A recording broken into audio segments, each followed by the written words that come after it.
House Administration will come to order. The title of today's hearing is Clean Voter Rolls, Secure Elections, Reviewing Voter List Maintenance Standards. I note that a quorum is present. Without objection, the chair may declare recess at any time. Also, without objection, the hearing record will remain open for 5 legislative days, so members may submit any materials they wish to be included therein. Thank you, Ranking Member Morelli, members of the committee, and our witnesses for appearing at today's hearing.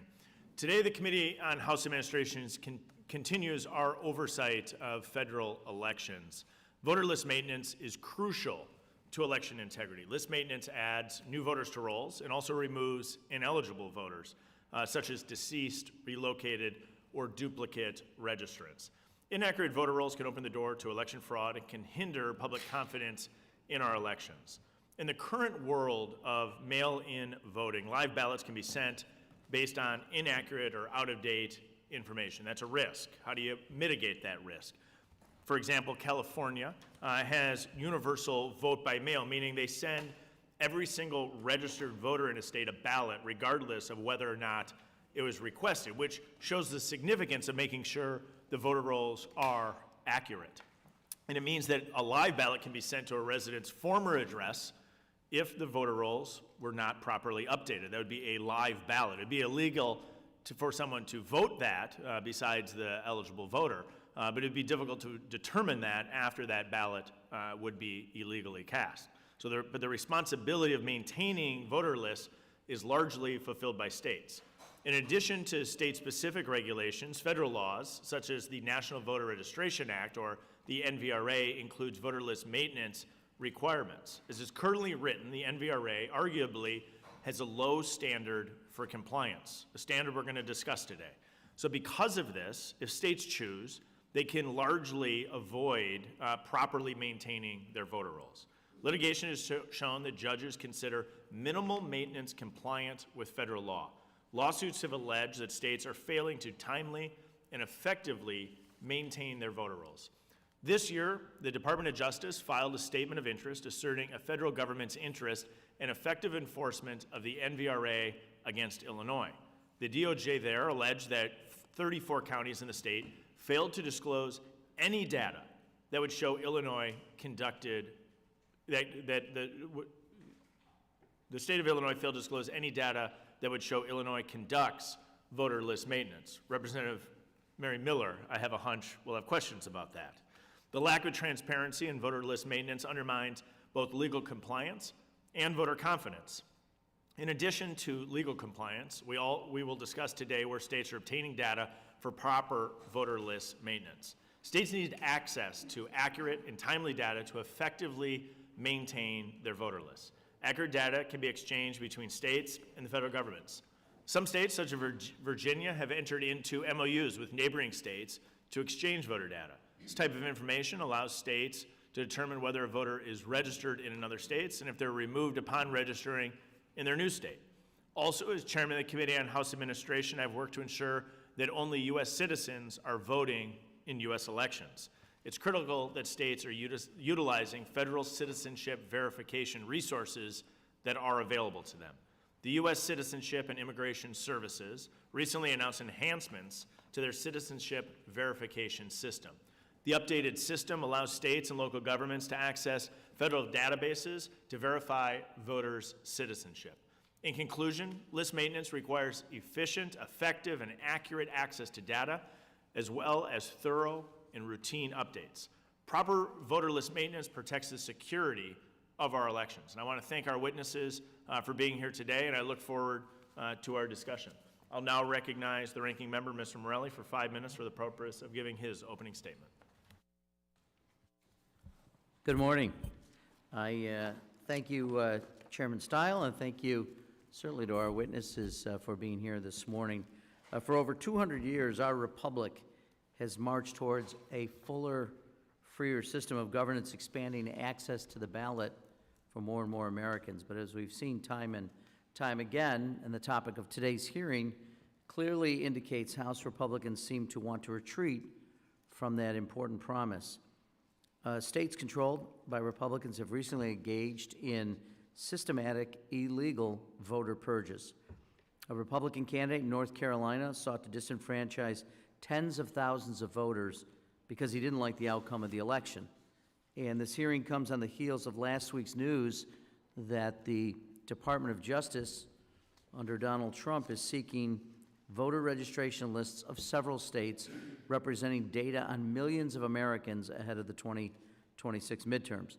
The Trump administration's dangerous false rhetoric, which continues going back to the 2020 election and continues about non-citizen voting, is eroding our democracy and threatens the voting rights of all Americans. Clear evidence shows that voter deregistration efforts in Republican-led states has stripped thousands of Americans of the right to vote without due process. Now, don't get me wrong, voter list maintenance, when conducted properly and legally, ensures that our elections are secure and safe. But systematic voter purges, often illegally conducted in the run-up to federal elections, pose a real threat to voters. Voter purges represent a coordinated effort by my friends on the other side of the aisle to manipulate elections to, in effect, make American elections less American. For years, Republican officials across the country have purged hundreds of thousands of voters, including eligible U.S. citizens. In Texas, for example, Republican officials have repeatedly tried to do this, but each time, local officials discovered that Texas purges had incorrectly targeted United States citizens. And Republican cheating in Texas doesn't stop there. Recently, Donald Trump and his House Republican allies hatched a plan to gerrymander Texas's congressional map, letting Republican representatives choose their voters rather than letting Texans choose their representatives. This is happening across the country. In North Carolina, the state election board recently caved in to Trump administration demands and pressure to illegally purge at least 200,000 voters. The weaponized Department of Justice resurrected debunked conspiracy theories from the state's recent Supreme Court election to disenfranchise North Carolina voters. This is no accident. The broken Trump Justice Department has made voter disenfranchisement a priority, firing all but 3 lawyers in the voting section. And I think that leads us to ask, if Republicans are willing to kick American citizens off the rolls, if they're willing to manipulate congressional maps, if they're willing to gut the Department of Justice, what other illegal acts will President Trump and his allies take to enhance their own power or to enrich themselves? We need to call out these actions for what they are: corruption, pure and simple. I would welcome the opportunity to discuss the careful legal process for maintaining accurate voter rolls and supporting the important work of local election officials. But the Republican majority is more interested in promoting illegal and sloppy efforts to manipulate elections and deceive the American public. Today we will hear from Mary Haling, a retired teacher and fitness instructor from North Carolina. After voting in the 2024 general election, Ms. Haling learned that her name was on a list of voters to be purged in response to a lawsuit by a losing Republican candidate for the state Supreme Court. Despite providing all necessary documentation, despite being an American citizen, North Carolina Republicans tried to strip Ms. Haling of her right to vote. This is not a simple mistake. It was not a clerical error. It was part of a concerted effort to consolidate partisan power. Because Republicans know that if every American citizen can vote in 2026, they will lose. The American people are furious. They're furious that the big, ugly bill by President Trump will steal health coverage from 17 million American citizens. They're furious at Republican deception about the Epstein files, all to protect the president, who either lied to the American people for years about the existence of the client list or is lying to them now. They're furious with rampant partisan gerrymandering meant to decide the outcome elections before a single vote is cast. So the Republican majority, Attorney General Pam Bondi, and the White House are trying to silence the American people. If we follow their lead, thousands of people like Ms. Haling will lose their right to vote. If President Trump and Republicans have their way, we will retreat from our country's storied history of voting rights expansion.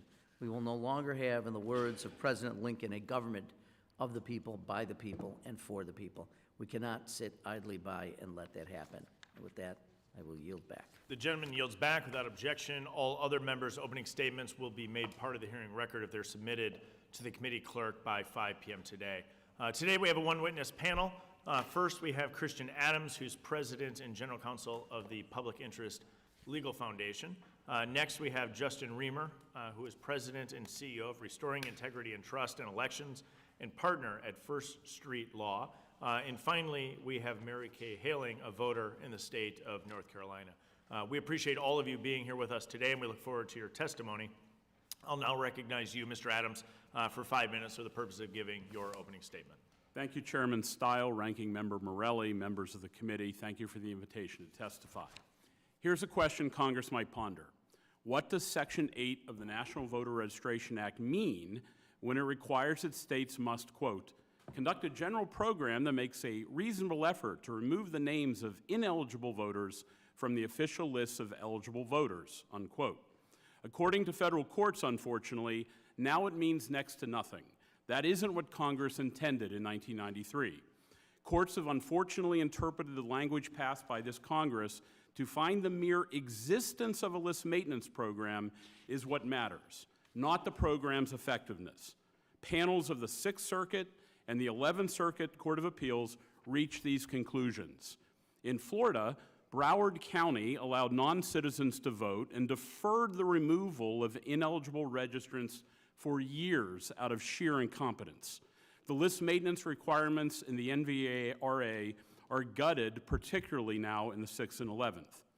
It is ironic, since the NVRA owes its very existence to these same list maintenance obligations. Senator Bob Dole's compromise list maintenance amendment in 1993 broke a filibuster that would have otherwise doomed the bill, just as previous versions of NVRA died by filibuster before 1993. The Republicans made a deal to let the NVRA through in exchange for meaningful list maintenance standards. But the 11th Circuit generally held that if an election official makes an effort to clean voter rolls, no matter how shoddy, it's acceptable, and that best practices are not required under the NVRA. The proof is decidedly not in the NVRA pudding. The Sixth Circuit has followed the 11th Circuit. There, Michigan's Secretary of State Jocelyn Benson had over 25,000 dead registrants on the active rolls. A significant number of them had been registered decades after death, decades.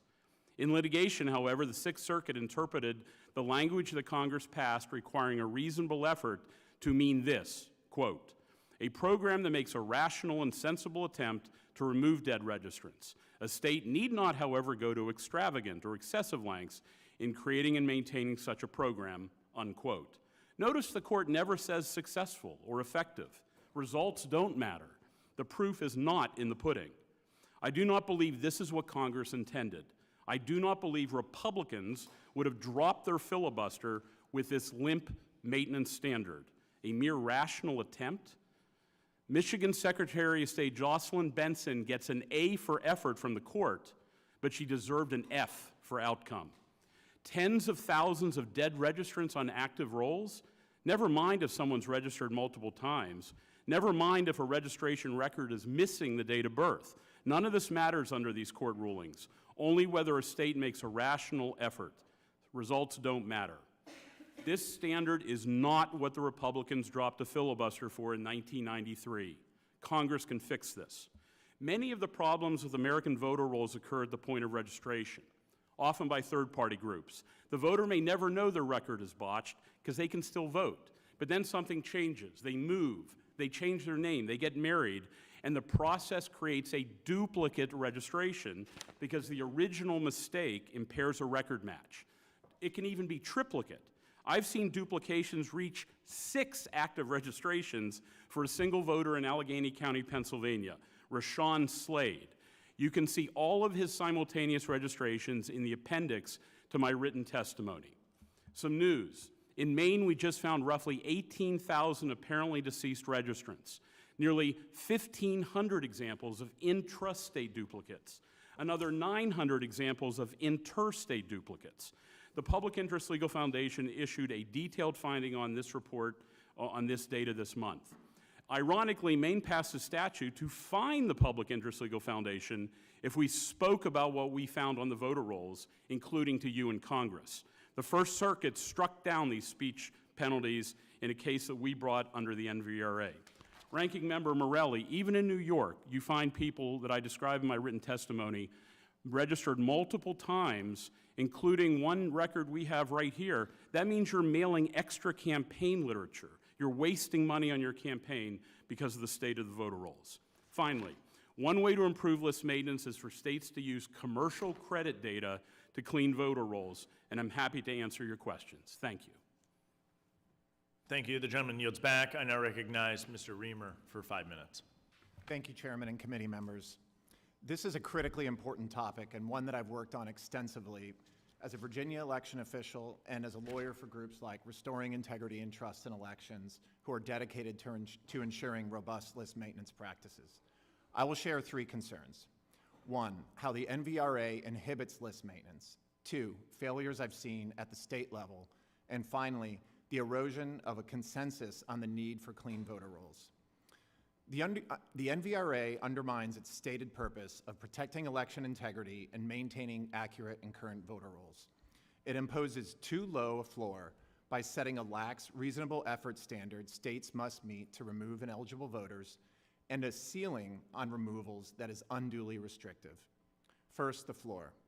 The NVRA merely requires states to use Postal Service National Change of Address, or NCOA data, to identify and cancel non-residents. Using NCOA data is necessary but insufficient because it does not include the millions of some of the millions of Americans who move each year.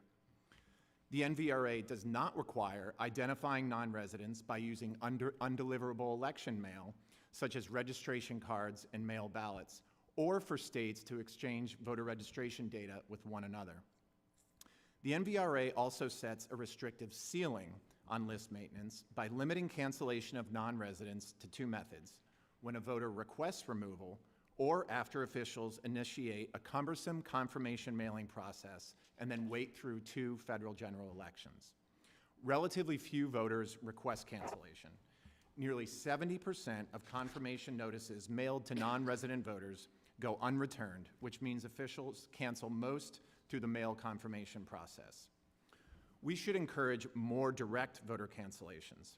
For example, courts have blocked states from treating a new registration as a request to cancel a previous out-of-state registration, but Congress could fix that. Congress could also require registration forms to require a voter to list their prior registration address and a clear acknowledgement that the form will serve as a request to cancel the previous registration. The MVRA could also require states to transmit this information to officials in the voter's previous jurisdiction. These reforms could significantly lower duplicate interstate voter registrations, the time it takes to cancel them, and save states money by decreasing the number of confirmation mailings. The MVRA's 90-day list maintenance blackout period before any federal election is also a problem. In presidential years, Virginia and other states hold 3 separate federal elections, so the blackout freezes list maintenance for up to 270 days, especially when it comes to removing non-residents. Courts have also said that states cannot cancel the registration of non-citizens during the blackout period. Elections have changed significantly since the passage of the NVRA, particularly with same-day voter registration and provisional balloting, questioning the need for the blackout period. Congress should consider shortening or removing it, limiting it to general elections only, and exempting non-citizen removals. I'll also share a few thoughts from my time at the Virginia State Board of Elections. First, processes on paper often don't match policy in practice. One memorable example: comparing Virginia's voter registration list with the entire Social Security death file revealed 10,000 deceased registered voters, something that should have been caught by our predecessors had they been following agency procedures. These types of problems are too common.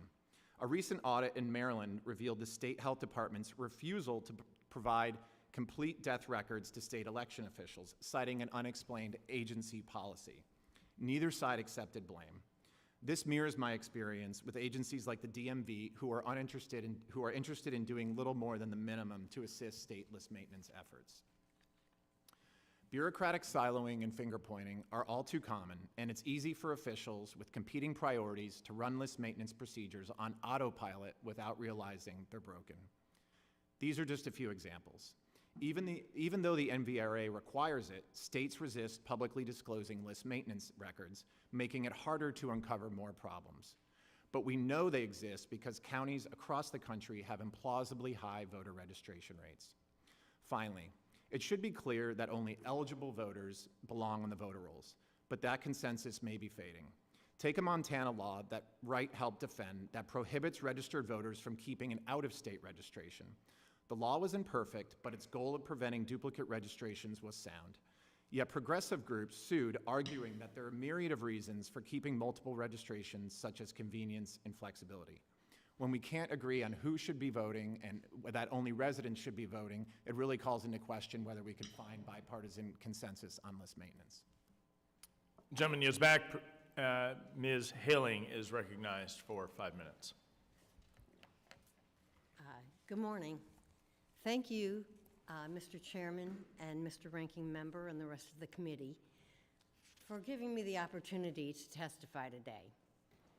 My name's Mary Kay Haling. I'm a resident of Raleigh, North Carolina, a former teacher, a former Nash Rocky Mountain School Board member in North Carolina, a retired fitness instructor, a U.S. citizen, and an unaffiliated registered voter in Wake County. I moved back to North Carolina in late January of 2016 and promptly registered to vote on February 19th using my name and the last 4 digits of my Social Security number. I have voted regularly since then. In 2024, I voted in person in both the primary and general elections. My name was on the voter registration list. I showed my valid ID, my North Carolina's driver's license with my photo and my current address. Never once did I doubt that my vote was valid. After the 2024 election, I received a postcard in the mail stating that I could be on an incomplete voter registration list. I scanned the QR code and spent well over an hour trying to find my name. The site was difficult to navigate, and I had no luck. I chalked it up to a mistake since my husband and I registered at the same time and he didn't receive one. Weeks later, on a more searchable site, to my surprise, my name popped up. Needless to say, I was shocked and upset since I had voted regularly since 2016 with no issues by providing my valid ID and having it checked against the registration list. After that happened, I went to the Board of Elections to find out the problem, and evidently there was a problem with my name and the 4 digits of my Social Security number, even though I had filled out the form correctly. It was possibly a clerical error, I was told. No one had ever notified me that there was an issue with my registration. While there, I changed my registration, this time using my North Carolina driver's license. I double and triple checked it. This all took work and persistence. It was frustrating and time-consuming.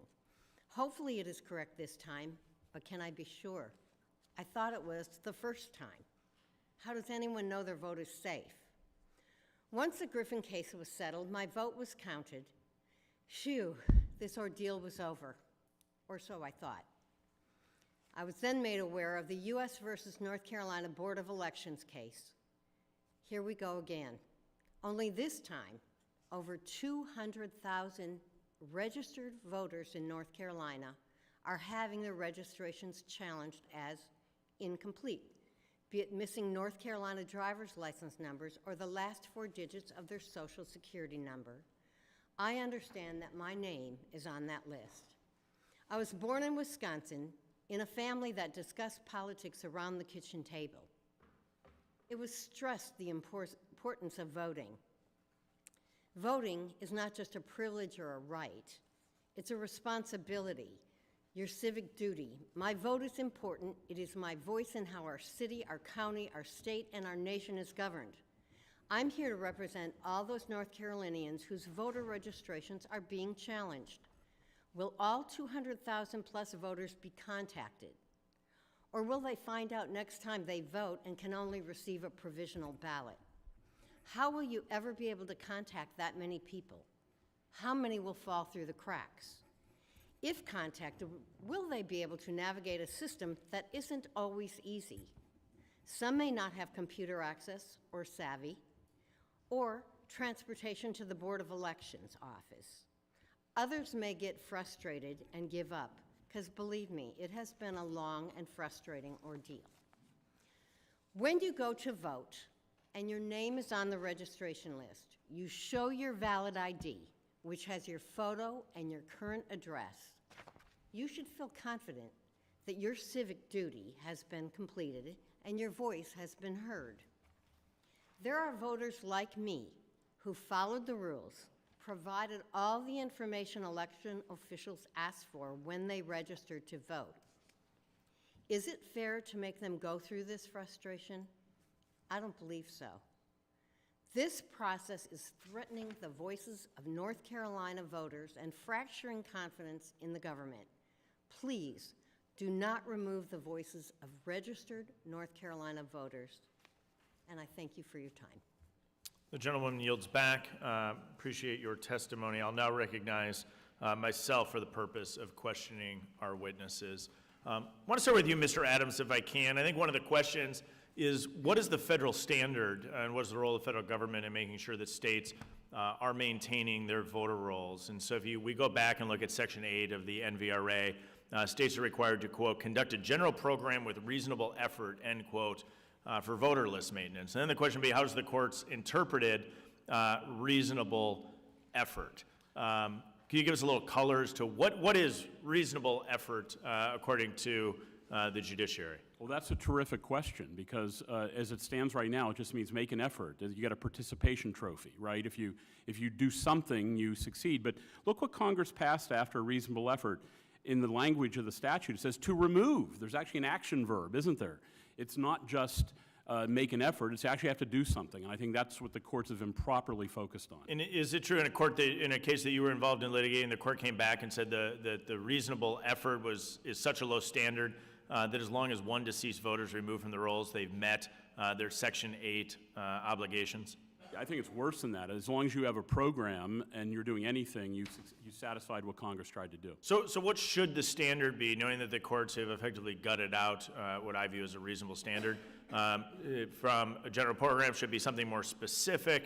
How do we redefine this to make it so that states actually have to do their job of maintaining proper voter rolls? Yeah, the NVRA reads like a negligence statute, but in HAVA, the Help America Vote Act, there's strict liability. If you have any problems on the rolls, then you're violating federal law. The problem is only Attorney General has the right to bring a lawsuit. There's no private right of action in the NVRA. I want to continue with you, Mr. Adams. So in the NVRA, are there restrictions on who can be removed? So if you have an individual, say, that's not a U.S. citizen, this has come up, what are the restrictions on states from removing someone that they deem to be ineligible under the NVRA? There really isn't a restriction on the state to remove a non-citizen. They have that freedom under our Federalist arrangement. The NVRA, however, doesn't reach non-citizens, meaning we can't bring a case to remove non-citizens under the NVRA. We tried. We found out the hard way it doesn't fit. So you don't have standing to go and do that. Who would have the standing to do that? The Justice Department would potentially under HAVA, but Congress could expand the NVRA to reach non-citizens. That's easy. It's hard to imagine anybody would vote against that. And so let's then maybe look at the state of Illinois. We know that according to the DOJ, 34 counties in Illinois provided no evidence of voter list maintenance. So the DOJ can bring forward that claim as they are in the Trump administration. But if you didn't have the Trump administration, it would simply be ignored because no one else would have standing, knowing the state is unlikely to go after itself. Correct. You need somebody with the power to do something about it. So if you have a completely Democratic state like Illinois, they're not going to move forward on this. If you have a Democratic administration or the Biden administration, they look the other way.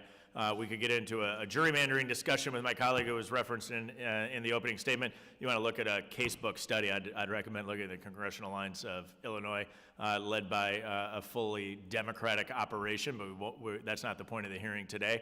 But if we look at that, is it really but for, thank goodness, the Trump administration coming in and a Pam Bondi-led Department of Justice, that otherwise the state of Illinois would not be under any sort of review?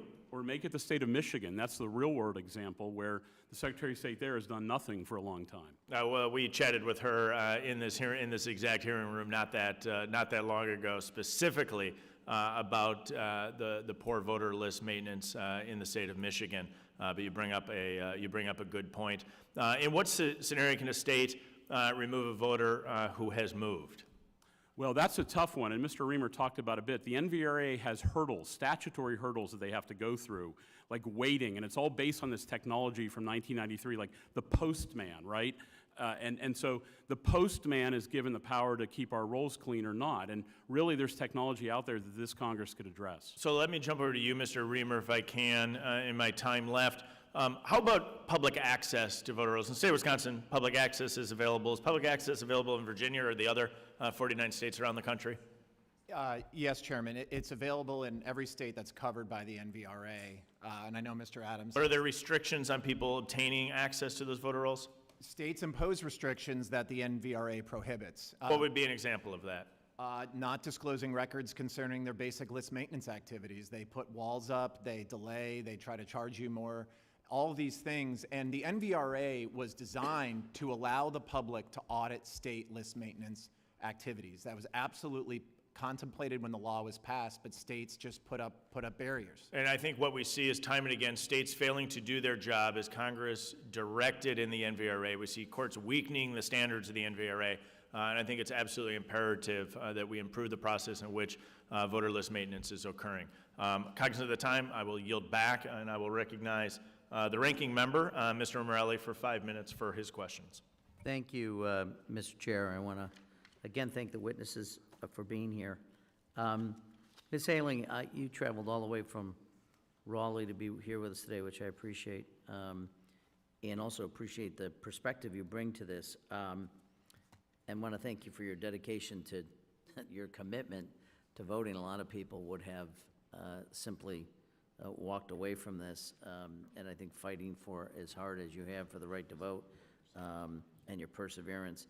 How long, I know you said in your testimony, how long have you been voting in North Carolina without any issues? Since we moved back to North Carolina, that was in 2016. But prior to that, we lived in North Carolina for 20 years and moved away in 2005. Then moved back in 2016, which I was a voter in during all those years. And prior to 2024, when was the last year you voted? Do you know? I voted in every election, Okay, so presumably 2023, yes. without any challenges I was to... a regular voter since 2016, primaries, general, and I never had an issue. I just had to show my picture ID, my North Carolina license, against the registration on the form when I went in. Right. And I was a little unclear. You said you utilized the last 4 digits of your Social Security. Had Right. you had done that originally and your voter ID? You've used both? No, I used my Social Security number The first time, the first time. which is And- one of the 2 acceptable ways, I assume, in North Carolina? Exactly. And then the Board of Elections suggested that they didn't have the 4 digits? They suggested that it might not match, or they didn't know if it was a clerical error that put either my name or the last 4 digits in incorrectly. But never did I hear after that. I would think if that was spitted out or whatever, I should have been notified that it wasn't correct. And you voted in 2024, just to be clear. I You sure went to the did. polling place, voted as you traditionally would. I did. And you were notified after the fact that you were now being questioned about Yes, whether that you was were... after the Griffin contesting it, and I got a postcard in the mail. And so then you actually said in your testimony that you physically visited the Wake County Board of Elections? I did. And this was after you had been determined that this is to rectify the problem? Yes. And then so you thought everything was fine, and then you learned again now? No, I don't know. Oh, I will check before the next election. I will verify it again, but you should be able to register and not worry about this. right. I will not be assured until I see it. I will visit the Board of Elections. But you said the relief didn't last long. I was made aware. Oh, I see. You're simply aware that there's a list of over 200,000 allegedly incomplete. You don't know that you're necessarily on it. I understand I'm on that list, Oh, you do? Why do you feel that? Why do you? because I'm in part of a lawsuit.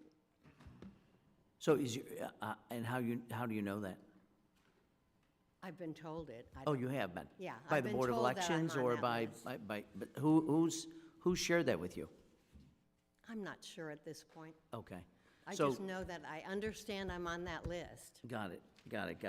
Well, I'd be curious, just from the other witnesses, is there any reason that you think that you could share with Ms. Haling why she shouldn't be allowed to vote? Yeah, well, I don't think she should be allowed, but I can explain all of this. She got railroaded by the county officials, is what happened, Ranking Member Morelli.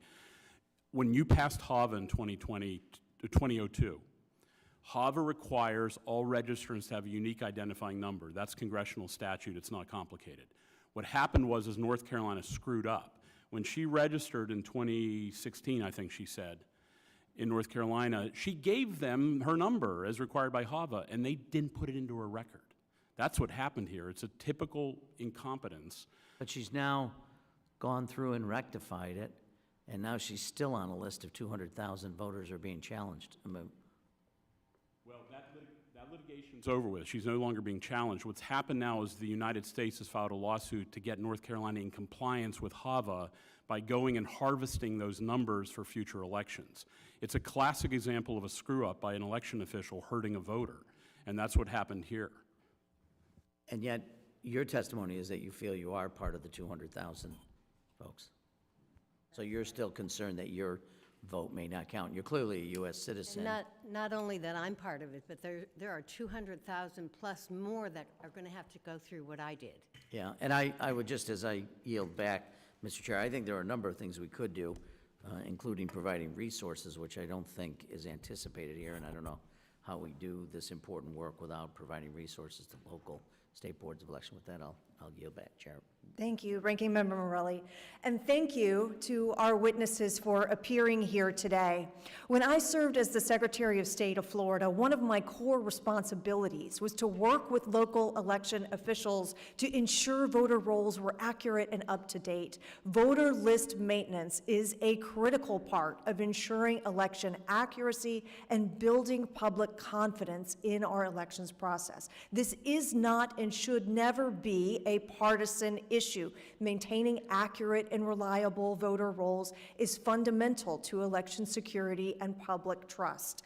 That work is not suppression. That work is not a purge. It is an essential part of sound administration and public accountability, and should be required both by clear laws and by any reasonable standard of public integrity.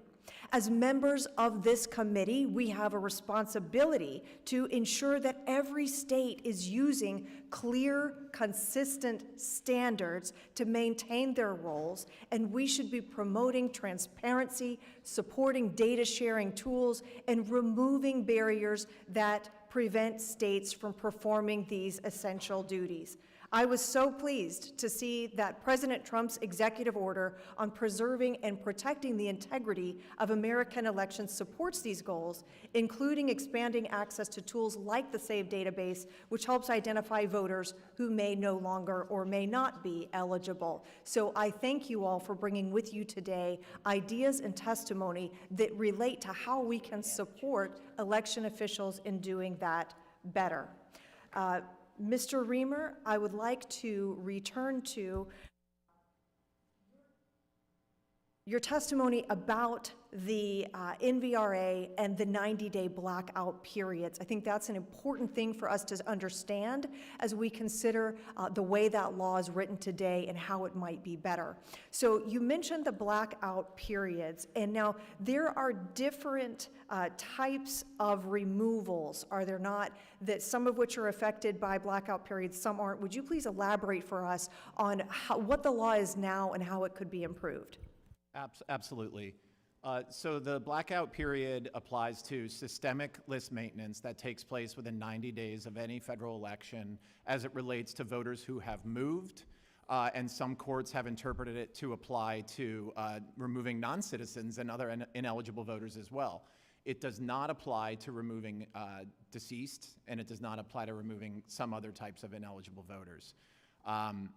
Individualized removals are permitted within the 90-day period, but anytime a state tries to do individualized removals, they get sued, saying that it's a prohibited systemic removal process. As a former Board of Elections officials, you helped Virginia establish data sharing agreements with neighboring states. Would you tell us how effective? Were those useful? Is it something that you recommend other states deploy to help ensure their roll accuracy? Absolutely. It's absolutely essential because the NCOA data does not have enough, it's missing information. The best way is for states to talk to each other and to share that information and to get these voters off the rolls. And I think one thing that I was emphasizing is what we really need to do is skip this confirmation process that you have to wait 2 federal general elections as much as possible, because it just doesn't work. It's too clunky.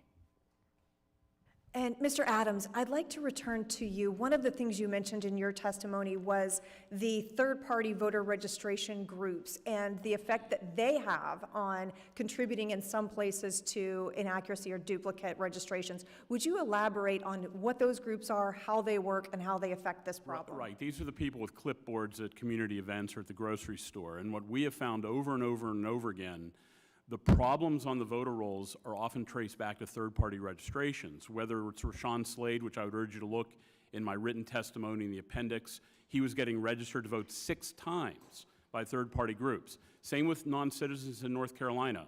We trace those back in those reports to third-party registration groups. Look, there's a different incentive structure. They want to get as many people registered as possible, so they don't do a lot of quality control. I'd also like for you to touch on, in your experience, some of the efforts and some of the links that elections officials go to in their communities to help ensure that voters are able to register and that registering to vote is an accessible and easy process for them. Yeah, it has never been easier in the United States to register to vote than it is right now today, and it's never been easier to vote than it is today. And that's in large measure because of the diligence of a lot of election officials who pour a lot of time and money into making it easy to register and vote. That's why the registration and participation rates were so high in this last federal election. Thank you. I now recognize the ranking member of the Elections Subcommittee, the gentlelady from Alabama, Ms. Sewell. Thank you, Madam Chair. I want to welcome all of our visitors here today and our witnesses. As a daughter of Selma and the ranking member on the Subcommittee on Elections, there's nothing more important to me than making sure that every eligible American has access to the ballot box. Our vote is our voice, and everyone's voice should be heard in elections. Voting is the most important way Americans participate in the political process, but far too often, illegal voter purging occurs, removing eligible voters from the rolls and preventing them from exercising their right to vote. A few months ago, or a few months before the November election, in my home state of Alabama, Secretary of State Wes Allen, who actually appeared before this committee a few months ago, directed the Alabama Board of Registrars to remove individuals from the voter rolls that were issued as, quote, non-citizen identification numbers, end quote, by the Department of Homeland Security. Secretary Allen shared a list of 3,251 voters with the Alabama Attorney General Steve Marshall for potential prosecution. However, his office failed to implement the proper safeguards to ensure that eligible voters didn't fall through the cracks. As a result, Secretary Allen's purging initiatives removed more than 2,000 eligible Alabama voters illegally from the rolls. One of these legally registered voters was my constituent rolled, his name is Mr. Hazel Hoff. He was a resident of Birmingham. He moved from the Netherlands to Alabama in 1988, and he gained his citizenship in a U.S. citizenship immigration naturalization process in Montgomery on July 18, 2022. In 2023, he obtained his STAR ID, which requires individuals, as we all know, to show up to show proof of citizenship. 84 days before the election, he received a letter from the Department of the Board of Registrars informing him that he was removed from the voter rolls. I'd like to submit his testimony, his story, into the record. May I? Unanimous consent to do so. With no objection, so ordered. So my constituent, Mr.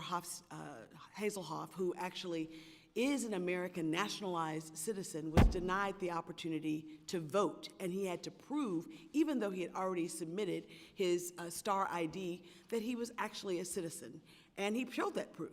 But I know, like you, Ms. Helling, that so many people don't have the opportunity or the time or the patience to actually go to the Board of Registrars to prove, like you did, that you actually were illegally purged. So there are lots and lots of folks that go about doing that. And I wanted you to talk a little bit about how long it took you to actually get your name back on the rolls.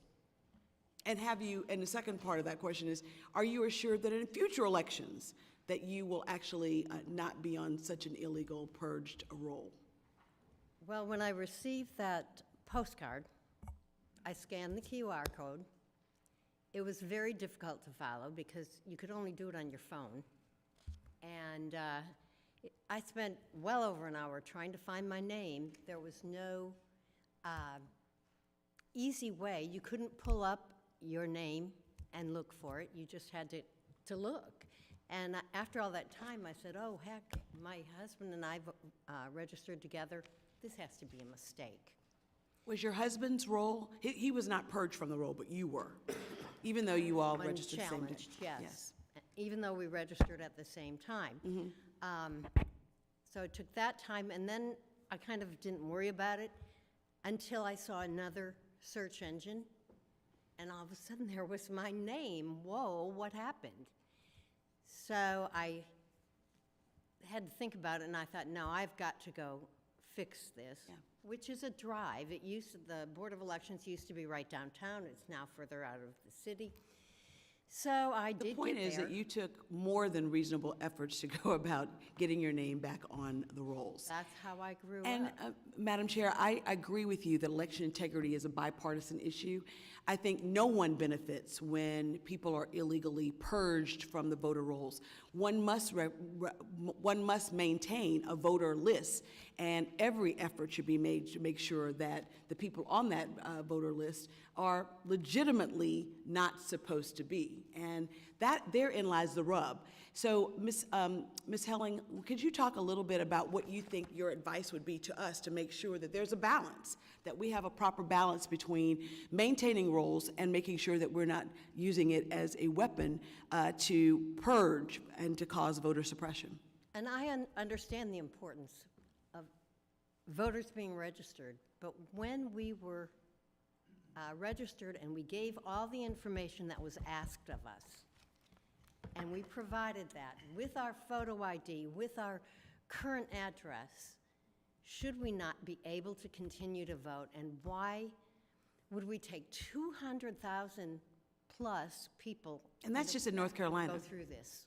Yeah, thank you so much for allowing her to complete her sentence. And I want to thank you for actually coming to our committee today to provide your own testimony, personal testimony, as to how so often these voter maintenance programs are used for voter suppression and actually do purge legitimate American citizens. Thank you so much. Thank you for having me. I now recognize Mr. Loudermilk of Georgia for 5 minutes. Thank you, Madam Chair. 1 week ago today, something absolutely incredible happened in my district. Major League Baseball played the All-Star game at Truist Park in Atlanta. Why is that incredible? Because in 2021, Major League Baseball pulled the All-Star game from Atlanta based on false information and fear tactics spread about Georgia's election integrity bill. Why did it come back?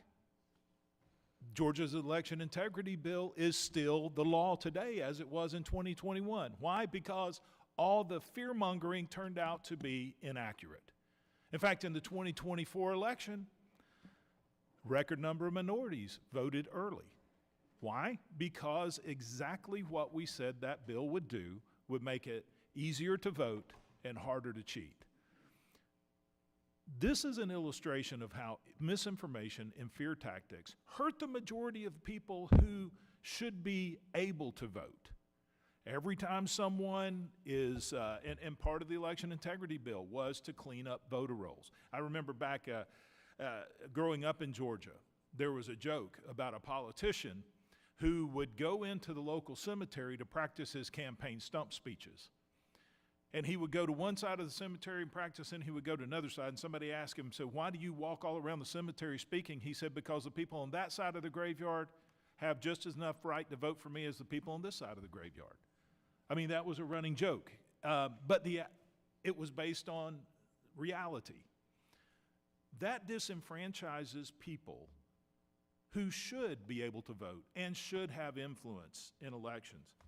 Mr. Reamer, what is the role of an election official in removing voters who have died, and what steps did you take in Virginia to ensure that the deceased voters were no longer on the rolls? Absolutely. So the role is really going to depend on whether you're at the state or local level. At the state level, you're really responsible for making sure that the local election officials have access to the death data, whether that's from Social Security Administration, whether it's from state vital statistics. At the local level, that they're the ones typically removing these deceased voters. In Virginia, the local registrars would actually go through obituaries, like the good ones would actually go through local obituaries or similar sources and remove voters that way. So it's really an all of the above approach. You're not going to find every deceased person and remove them, but I think most states can certainly do better than they have, and it just takes an all of the above approach. So what about states like Virginia and Georgia that have voter ID laws? How does that equate? What's the link? What's the importance of cleaning the voter rolls there? Sure. Well, if you don't have voter ID and you have somebody that's on the rolls that is no longer in the state or is no longer alive, obviously there's the chance that someone could go and vote on behalf of that person. Or if someone hasn't been removed, and they live in another state, they can vote in both states, and we know that happens. It's a relatively common occurrence. So if you're not verifying the identity of that person, then someone could vote fictitiously in their name. So why is it important to clean the rolls within 90 days of an election? Well, I think it's important to relax the blackout period, because oftentimes a lot of these issues don't really emerge until closer and before the election. And because that blackout period also applies to a primary, I mean, really you're looking at the entire federal election year. You're stopped from doing anything to remove voters, at least those who are non-residents at this point. So you have to sit on your hands and just, be approaching an election and know there are ineligible voters on your voter file and not be able to do anything about it. Right. So you mentioned at the beginning of your response to my question, some of the resources that can be used to verify voter identity. What are the most useful or the most effective that you have seen? As far as list maintenance tools, I certainly think data from other states is huge. Obviously, Americans are moving between states constantly, and it's really important that states are sharing data with one another. I think Mr. Adams brought up towards the end of his presentation the use of commercial data. I think that's very important. We have always relied on the Postal Service, and let's face it, the Postal Service is not what it used to be. The NCOA database is not what it used to be. And so you've got to go outside those traditional sources of data and get creative. And I think the use of commercial data is one that's got a lot of promise. All right, thank you. Madam Chair, yield back. I now recognize Ms. Torres from California for 5 minutes. Thank you, Madam Chair, and thank you to our witnesses for being here today. I know that some of you, it's not your first time here. And just like last year, it's important to put on the record yet again the concerning actions taken by a witness testifying before us today, Mr. Adams. Chairwoman, I ask for unanimous consent to submit to the record 2 articles, an NBC News article titled Vote Fraud Crusader J. Christian Adams Sparks Outrage, and an ABC News article titled Americans Accused of Non-Citizen Voter Fraud Face Doxing and Intimidation. Without objection, so ordered. In 2016 and 2017, the Public Interest Legal Foundation, a right-wing group known for suing states to delete voters off of their election rolls and making false claims of voter fraud, of which Mr. Adams is the president, published a two-part report titled Alien Invasion that, among other things, falsely accused American citizens of felony voting fraud.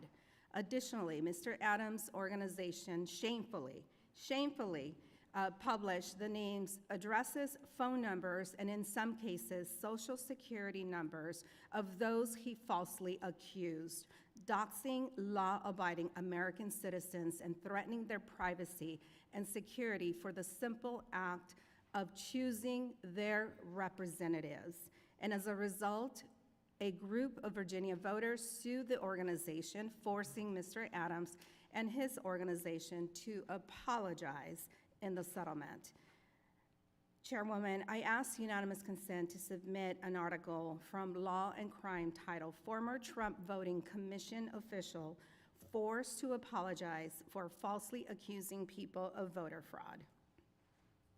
Without objection, so ordered. Court documents also show that Mr. Adams' organization had emails where election officials raised concerns about how the records misrepresent information, yet the organization led by Mr. Adams still went ahead and published the report that falsely accused Americans of committing voter fraud and listed out names, addresses, and social security numbers.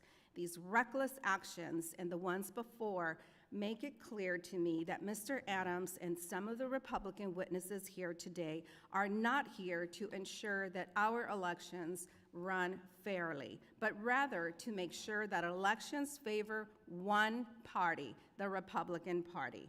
Time and time again, we see this play out, from President Trump and my colleagues across the aisle pushing misinformation when it comes to election results and voter fraud. These actions have one goal: to sow distrust in our election system, to suppress the vote, and to make it harder for Americans to have their voices heard. Non-citizen voting is extremely rare, and it is already outlawed. But do you know what makes people question our elections?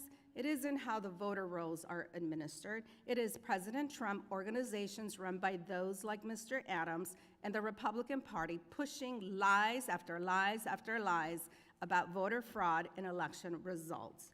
We saw that in the 2020 election, in the violent January 6th insurrection, which happened because the president denied the results of an election.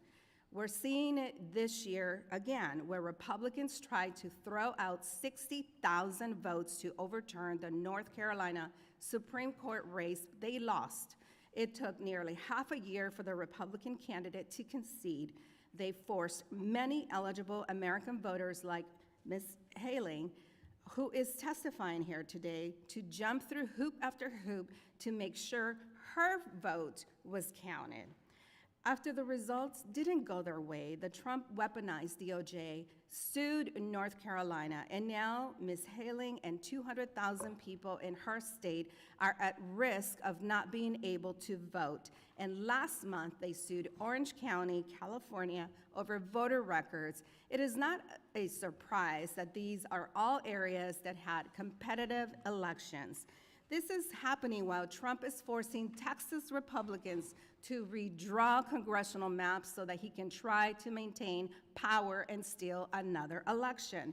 At the same time, Trump's illegal voting plan and the Republican SAVE Act will create huge burdens for every American, including nearly 70 million women who, like me, chose to take their husband's last name. It makes it harder for service members who are trying to vote overseas, and I yield back. I now recognize Dr. Murphy of North Carolina for 5 minutes. Thank you, Madam Chairman. You know, I've been in Congress a little over 5 years now, and I feel it's kind of like a basketball game, where the guy who does the wrong thing first, and then the other he fouls one player first, and the second player who responded, everybody puts the attention to the response rather than the primary problem to begin with. And that's what it seems to be. We always scream at what the reaction is rather than the real problem itself. Nobody is saying that our election system is perfect. Nobody's saying that. We live in a human society. We have human frailty. We're not saying that. Mistakes happen. And that's why we have reform. You know, it's very interesting. We're talking about the North Carolina Board of Elections and how Ms. Helding, you know, really got screwed by them. Absolutely. But I think I just want to point out that the North Carolina Board of Elections has been run by Democrats for many, many years. And I'm happy to say that now the legislature has taken control of the North Carolina Board of Elections and turned it over to Republican control. And now the Republicans have begun the registration repair project to ensure that all eligible voters have accurate and complete information on file. Imagine that. We're actually running a system that works. The State Board of Elections has publicly announced that the project will not result in the removal of any eligible voters. So we had a horribly run Democratic system that Ms. Hellig had the terrible experience of having to deal with, and now the adults have come into the room and said, we're actually going to run something right. That's great. You know, look, we sat right here, y'all sat at that table when the Michigan Secretary of State sat there, and she would not allow the removal of over 22,000 dead people. How are we supposed to respond to that, Republican or Democrat? How do you respond to that? That's fraud, period, point blank, and that's our job, is to ensure that those people are taken off the rolls. We don't want any eligible voter removed. The experience that you went through, ma'am, was horrible. I'm sorry for that on that part of North Carolina. But, you know, damn, if we want our elections to be secure, it's okay that we look at this stuff. It's much worse if we have somebody voting who shouldn't than somebody, sadly enough, had to go through what you did. So I apologize for that. There's a new sheriff in town in North Carolina, and hopefully they'll run it in a system that actually works, rather than having 200,000 people put on a roll where their voting rights are questioned. I'll turn back. Mr. Reamer, just a couple questions. The federal requirements for notifying voters before removing them from voter rolls. Can you expand on those a little bit? Absolutely. So once an election official has reason to believe that a voter may have moved, for example, they are required to mail what's known as a confirmation mailing. And that is sent to the address where the voter is registered, forwardable. So if the voter has moved somewhere else, in theory, that piece of mail is supposed to go to their new address. So that is how the process works. When that mail does not come back to the election official, or the voter does not return it saying, I've moved, cancel me from the voter rolls, which is what happens only 30% of the time. The voters only request cancellation about 30% of the time, or notify the election official that they're still there and not to remove them.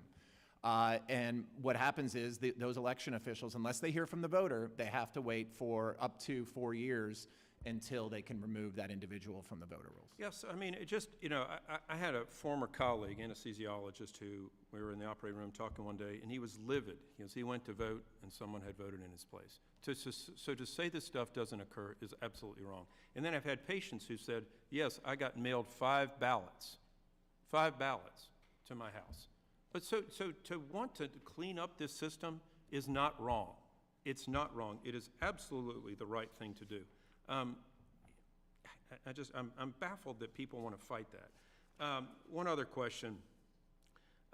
Actually, Mr. Adams, thanks for being here today. What is the best practice for states to share voter identification roll with each other? And I will say this real quickly, and maybe my time might run out. Apologize. You know, Social Security has a great pension. If somebody dies, you get a notice pretty damn quick that you're not getting your benefits. Why can't we tie that to voter rolls? Wouldn't that be an interesting concept? But anyway, I'll let you answer your question. The best is commercial data. Commissioner Don Palmer at the EAC has advocated for this. I'm on the board of advisors of the Election Assistance Commission. We have advocated at Public Interest Legal Foundation, use Experian. Commercial data is the most accurate. There's a cost, but we can figure this out. Yeah, all right. Thank you, Madam Chairman. I'll yield back. I now recognize the representative from Texas, Ms. Johnson, for 5 minutes. Thank you, Madam Chair. I'm going to respond to Dr. Murphy. You know, the thing is that election integrity is critically important. Democrats don't want people who are not eligible to vote to be able to vote. Period, full stop. But what we do want is that every eligible voter gets the chance to vote, and that their constitutional rights are not infringed upon. And that seems to be a huge distinction. Dr. Murphy just said he was okay with a citizen not being eligible, not being allowed to vote if it prevented somebody who wasn't eligible to vote from voting. The reality of it is the Constitution of the United States is pretty clear on the matter.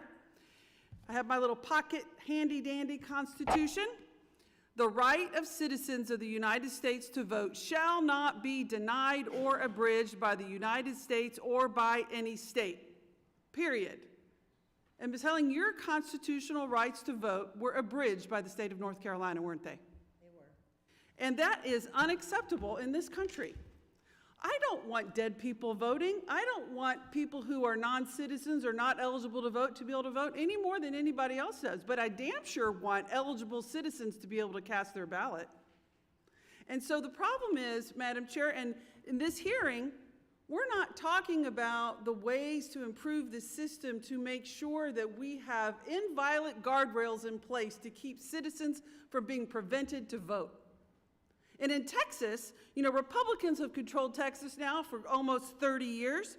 And Greg Abbott, our governor, tried to kick 95,000 people off the rolls in 2019, saying they were non-citizens. And it turned out, you know what? They were actually citizens.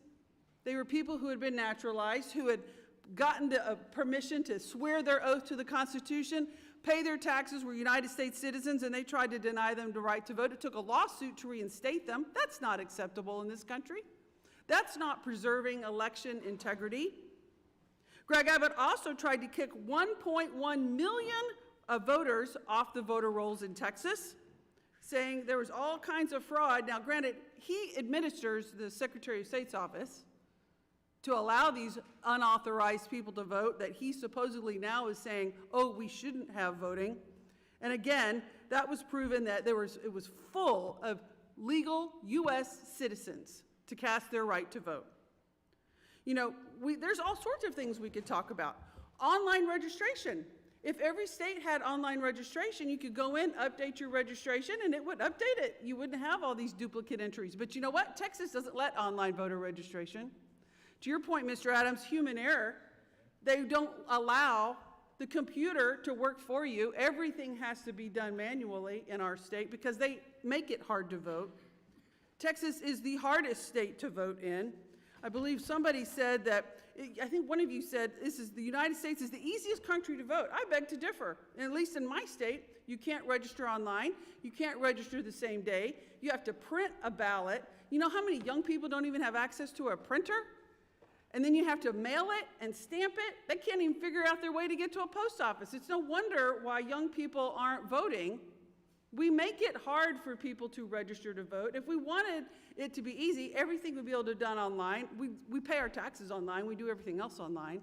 If we had a national voter registration system, then maybe all this interstate moving could be addressed. There's things that we should be debating to improve the system, and I'm here for that all day long.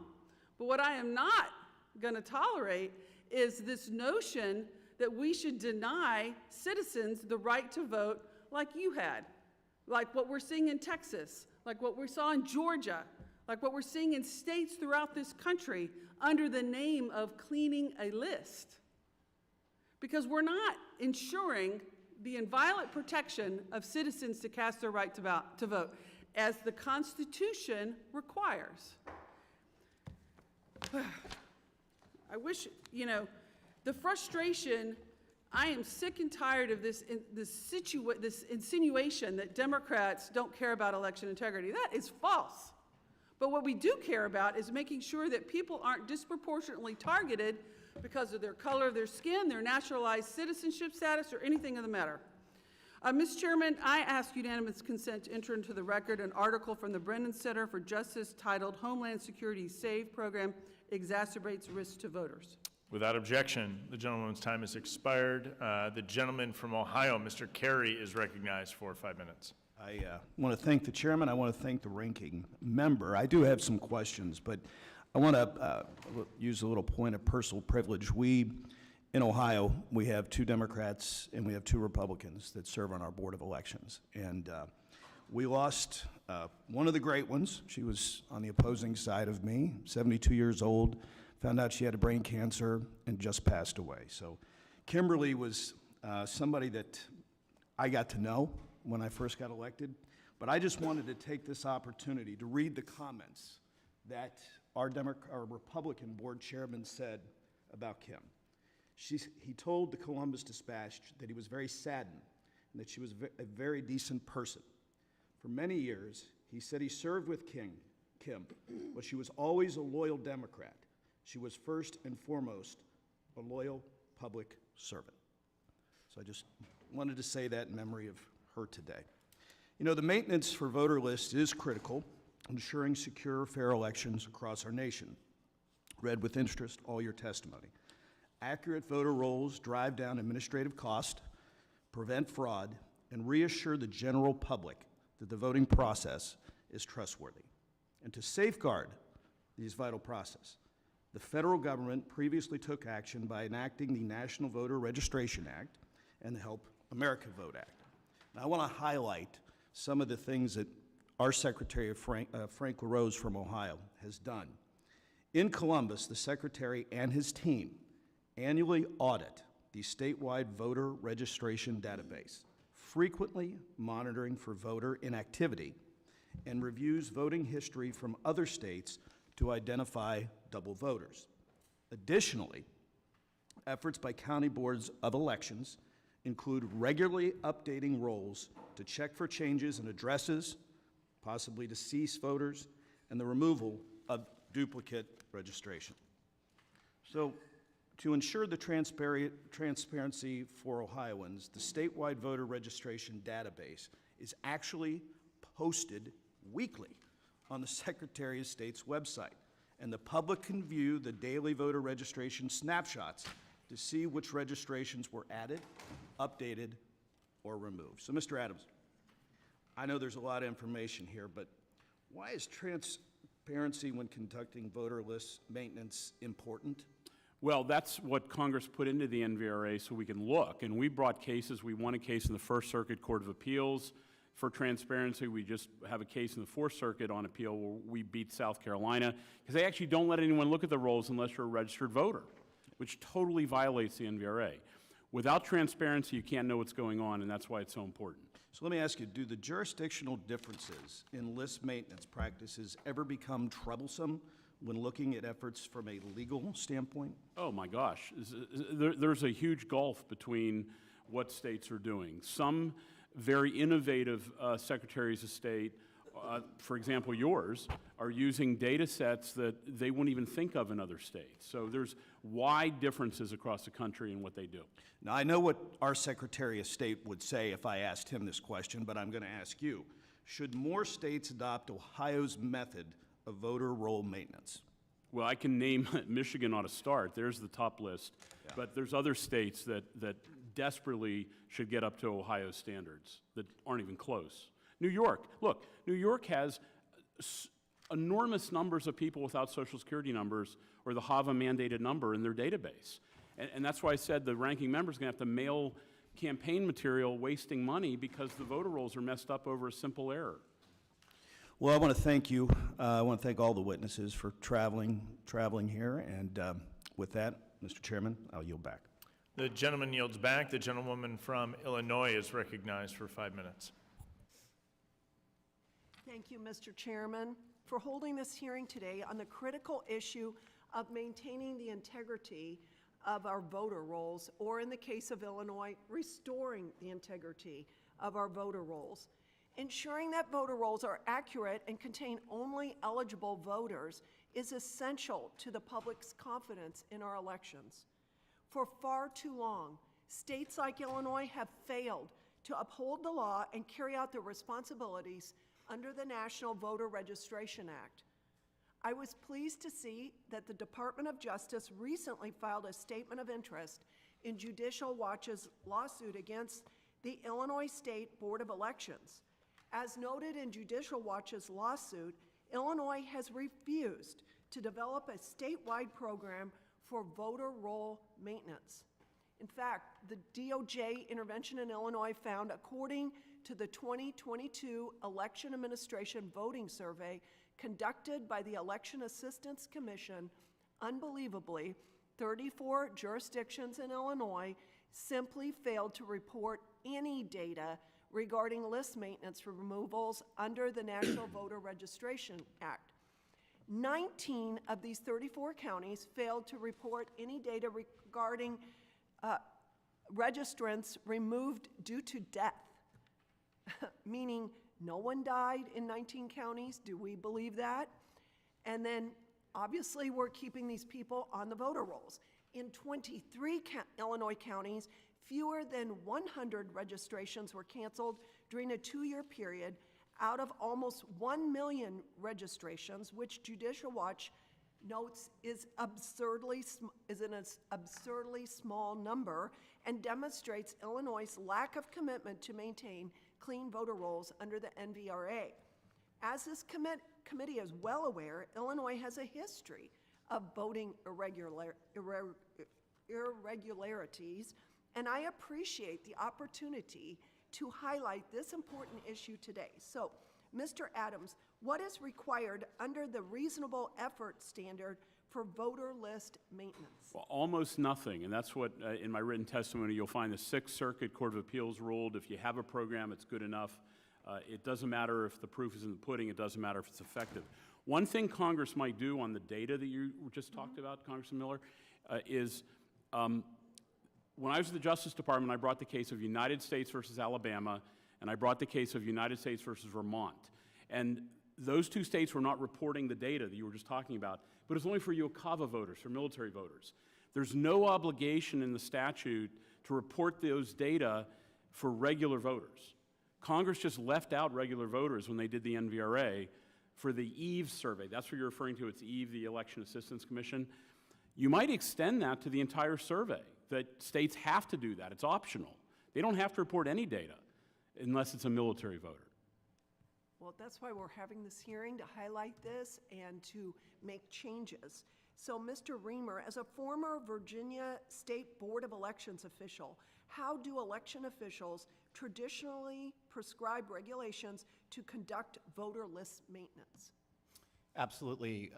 It is a combination of statutory obligations that the General Assembly in Virginia set, which complement the NVRA. And while I was in Virginia, Governor McDonnell was very aggressive about beefing up the statutory provisions that we had to follow. We had to do annual reports to the General Assembly outlining in detail our list maintenance activities. There were more frequent checks that we had to make as well.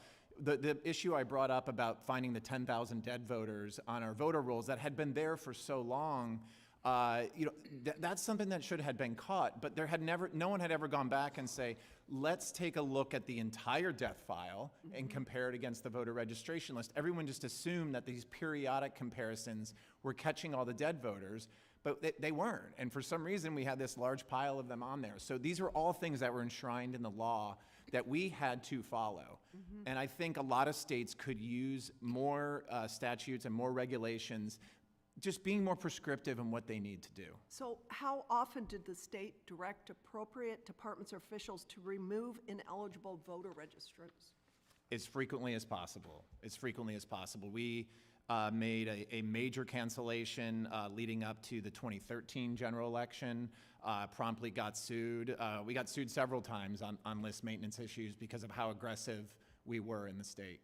Thank you for your work. Thank you, Chairman. The gentlewoman's time has expired. She yields back. That concludes our questioning.